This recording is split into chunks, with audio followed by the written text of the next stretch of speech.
Welcome, everybody.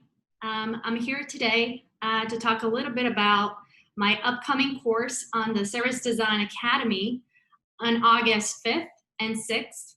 And today, this live Q&A is to go over a couple of things about the course objective. I'll do a quick sneak peek on the content for those who are going to be to talk a little bit about interacting with myself during the course.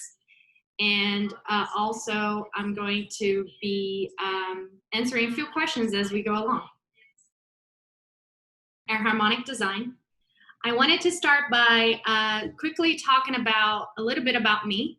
I started conducting service design work a couple of years ago when I first got my after I got my master's in design management at SCAD. But my career in service design didn't started there. Actually, as a designer, I've been doing design work since 2006. But I started as a fashion designer, and then went to do advertising, web design, and then eventually found myself in the field of strategy.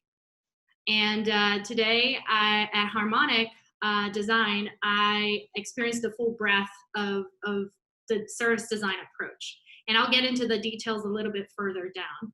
I did want to give a quick overview of the company I'm working for. So we are Atlanta-based, so in Atlanta, Georgia, United States, and we are a service design firm. So we work side by side with organizations to reimagine service experiences and help them build capabilities to deliver those experiences and help them figure out what do they need to do to operationalize those experiences. So it's a very hands-on work, very strategic work, and really happy to be doing this kind of work. And this has definitely, what I'm doing now has definitely influenced the work, this live course. So, and we'll get into that in a bit.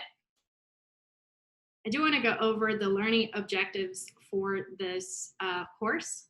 We are, by the end of this course, there are a couple of things you're going to be able to do. So you're going to be able to identify service design roles in organization settings across industries. So we're going to talk about B2C, B2B, B2B2C, public sector, nonprofit. We're going to be able to assess organization challenges when transitioning from operational models to human-centric models. We're gonna be able to ideate on how your organization can become design-led. We're gonna craft an initial plan on how you get to start that operation side of doing design work in your organization, and ultimately feel empowered to act as a cultural change agent using the service design approach. Before we get into that, I would like to pose here a point of view of the power of perspectives. And I think that's important. It's an important thing to do, because the service design work that we do, and I believe that wholeheartedly, that we are mastering the art of perspectives. And what do I mean by that? This is a funny illustration from a friend of mine at Harmonic, Matthias. He built this illustration for us to literally talk about the altitude that we fly when we do service design work.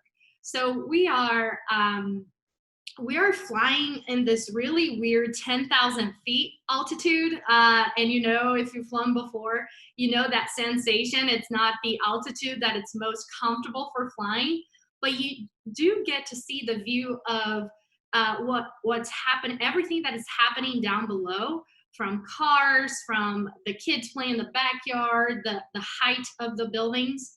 And we're not also flying at a 30,000 feet altitude where you see above the clouds and you get a very overarching view of what it is. And what I mean by those different levels, think of it as the 30,000 foot view is the strategy view. It's the business view. It's everything that is going on in the organization, and you're above the clouds. When we think about the zoom in view, the 1,000-foot view or the ground view, we are literally thinking about everyday goals, all the things that people are designing for, process and policies that every day the employees and customers are interacting with. And service design, because it's flying at this 10,000-foot view, it brings this alignment or common goal that flies in between those altitudes. So I think it's really important for you to understand where I'm coming from and the perspective that I have from service design, so that we can align on what this course will bring you moving forward. And this really helps, this analogy really helps our clients to understand why service design is so important. We get to fly, in and out, zoom in and out, and provide different levels of zoom and perspective. And speaking of that, I really wanted to focus on the role of service design in organizations as a title for the live course. And I think it's important for this live Q&A to show you the reasoning behind this title. And I'm gonna walk you through the pieces of this title to really explain about what I'm trying to get during the live course and what you're gonna learn from. So this is transitioning to the sneak peek of the content. So we're gonna talk about organizations. And I would like to propose here a point of view about organizations. It's my point of view, influenced by other thinkers as well. But for my argument here is that organizations are living entities.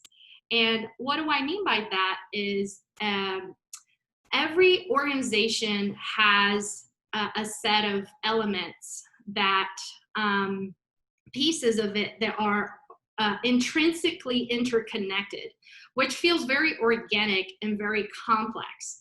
And what that means is when we look at organizations, we look at how people build relationships in organizations, not only with people, but process, policies, and the culture itself. So the dynamic of the organization, it shows as a living entity. It is an organism that it's dynamic and complex, and it changes very often. So being able to identify this point of view of an organization being a living entity does bring a different way to interact with it. And as service designers, our material, right? Our material to work with is organizations. Unlike visual design or graphic design or UX design, we work with organizations. That's why it's very important to understand how dynamic they are. The second point I want to make is around the service design itself. So we're going to go over, during the live course, we're going to go over how to deconstruct services. And there is a framework that I like to use, is a triad framework that helps understand what are the main components of a service in a very basic way, but a very meaningful way. Because sometimes it's worth, if you're starting in this field, it's worth taking a step back and really analyzing what a service is. And we're going to go over an exercise where we're going to identify in that service who is the service provider. It could be multiple.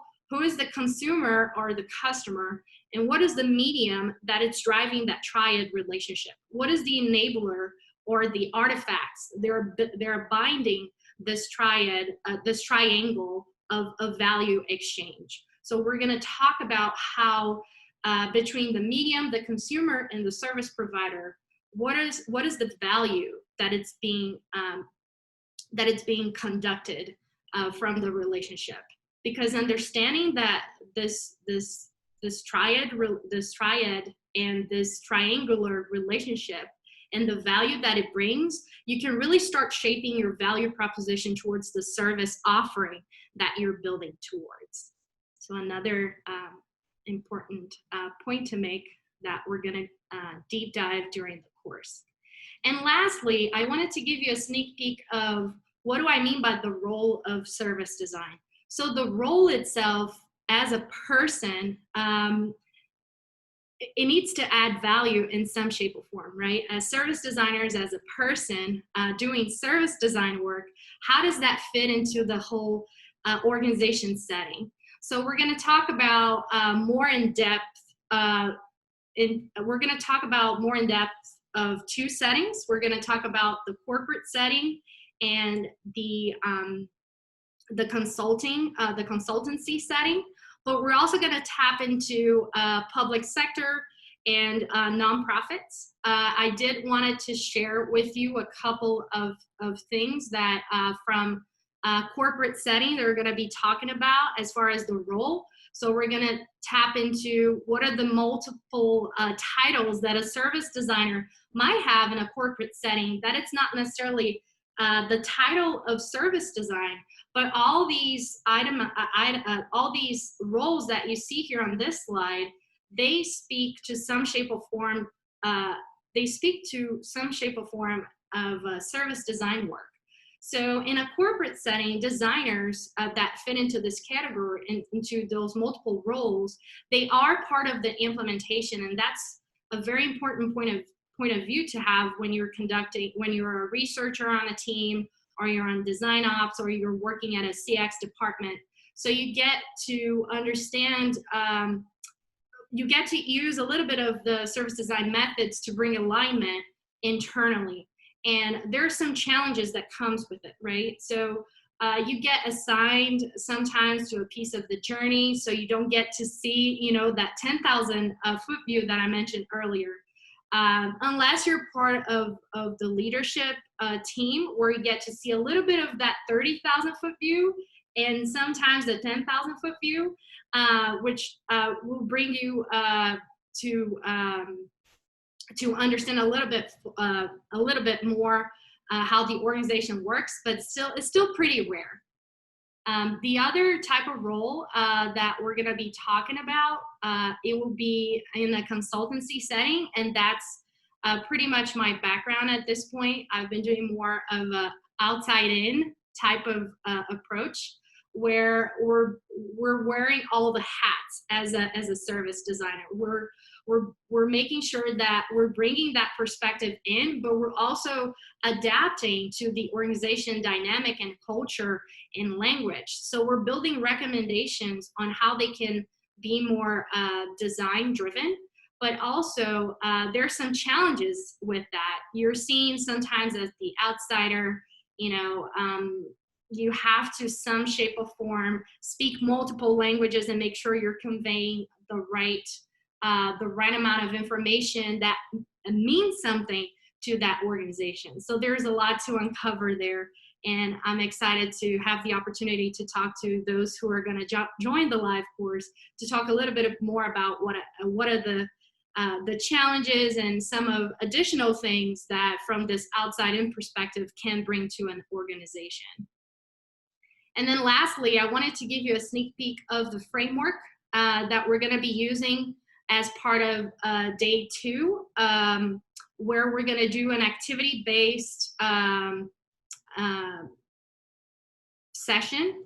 And in that session, we're going to be talking about how can we use this framework to help you start to understand how can we use this framework to help you start to conduct service design work in your own organization. And this framework is based on a lot of literature and experts, including my own CEO, Patrick Bonnebaum, when we talk about having this organic and dynamic team setting. So we're going to talk about what it could consist in a design team, what are the type of roles you would need so that you can really look cross-functionally. You can really do a service design work where it would help build alignment in the organization. And sometimes you have to start small, with a simple project that would drive some sort of ROI or revenue that you could show in numbers, the value of this approach. And sometimes you have the opportunity to run a whole full-scale end-to-end experience. So we're going to be talking about how that format could fit into your need and your organization setting. So with that, I'd like to open for questions that we might have in the audience. I'm happy to address any sort of additional thoughts or ideas, or even questions about the course itself, or as far as how to sign up, pricing, and things like that. So I look forward to hear your thoughts and your questions. Thank you for listening.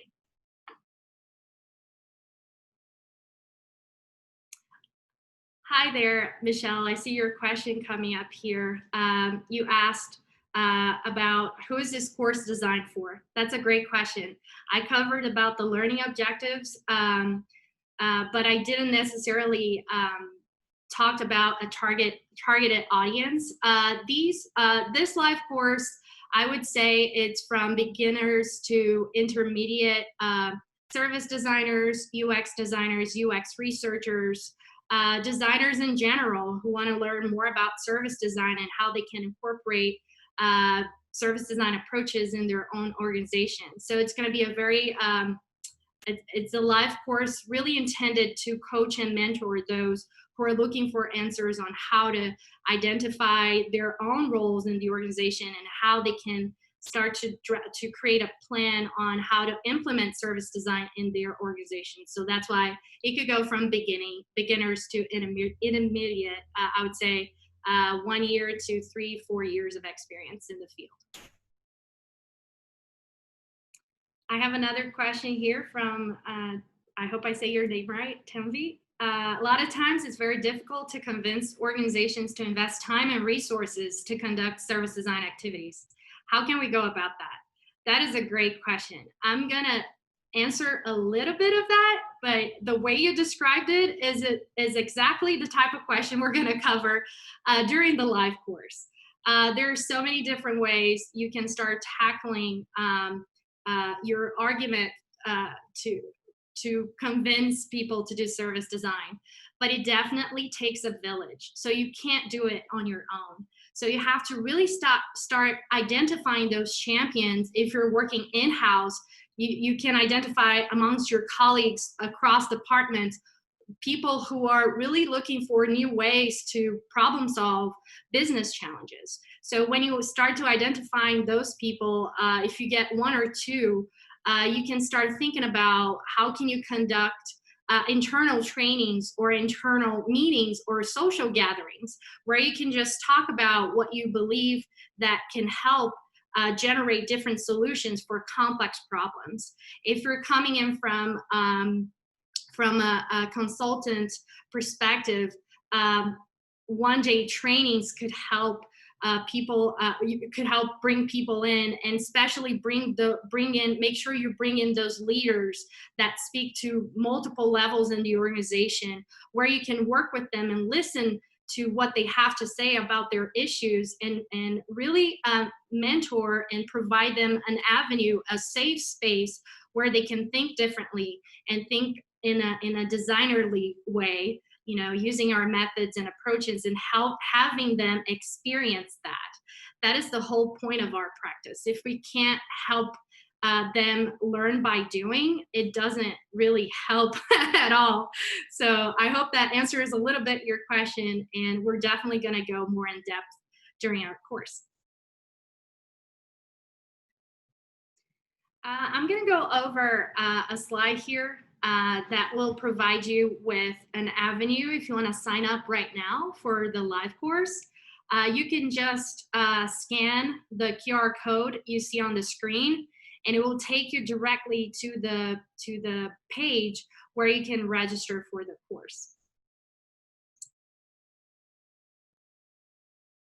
And it's as simple as pointing your camera from your phone and scanning the QR code, and it will take you to the page where you need where you're going to go through the sign up process. If you have any questions on how to go about registering, I'm also I'm also taking those questions, so feel free to ask them to me.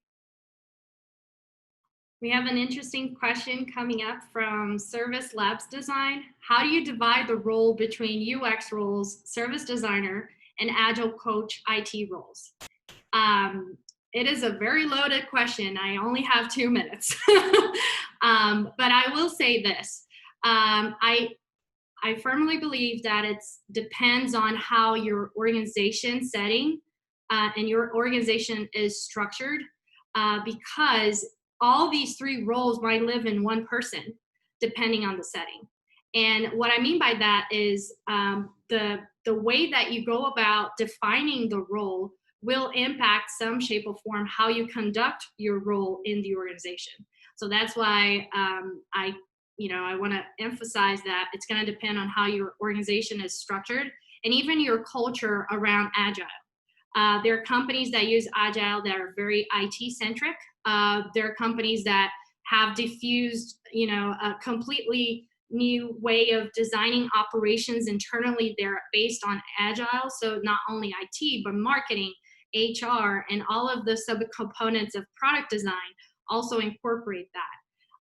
And I also feel like from my experience, there's this idea of where are you geolocated. So in the US, for example, these roles are pretty much distinct, but sometimes there are countries in Europe and even in South America where you could see that role also very distinct, but also as one. So it's going to depend on a lot of variables, but I do believe that this division, it's really driven by how the organization is set up.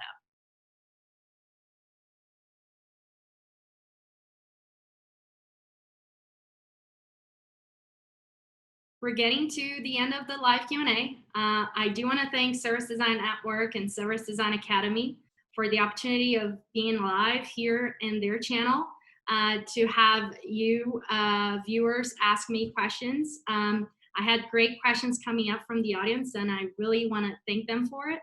I hope I addressed them in some shape or form. I hope you join me in August 5th and 6th, so almost 2 weeks from now, where we're going to deep dive into the content that it was displayed here today. And I want to leave you with my contact information. If you have any additional questions, you want to address them directly to me. This is my contact info. You can also find me on LinkedIn and Medium with under the same name, Carol Massá. So thank you one more time for your time and your questions, and I hope to see you on August 5th.